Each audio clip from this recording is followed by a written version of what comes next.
بسم الله الرحمن الرحيم. أحب أبارك للشعب العراقي كله من شمال لجنوب، من جنوبنا الطيب إلى شمالنا الراقي، إلى وسطنا العذب، إلى عشائرنا الأصيلة، إلى كل إخوان المواطنين وكل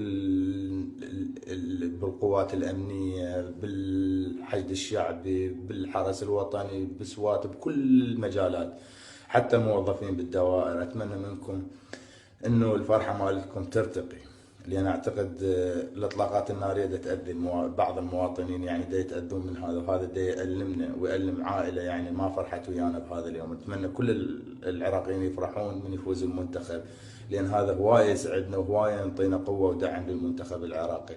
اتمنى نرتقي بالاحتفال مالنا، نتونس، نطلع للشوارع، نتحابب بيناتنا. احنا شعب واحد، احنا اخوان، ويا رب دائما نكون اخوان، والعراق كله يكون واحد وشعب واحد.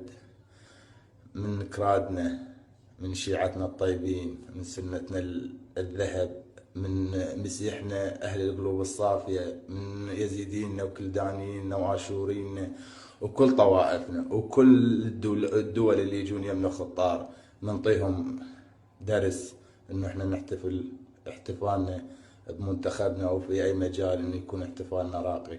اتمنى تصل رسالتي لكم، لان اعتقد هاي تاذي عائله عراقيه، وهاي العائله العراقيه من يتاذى واحد منهم اكيد ما راح يفرحون بهذا اليوم، وهذا ياذينا. اتمنى من رب العالمين انه يصل كلامي للجميع. وانا اخوكم يونس محمود لاعب المنتخب العراقي، اتمنى انه رسالتي تصل لكم ويكون احتفالنا راقي ان شاء الله. سلاما بردا وسلاما على الشعب العراقي.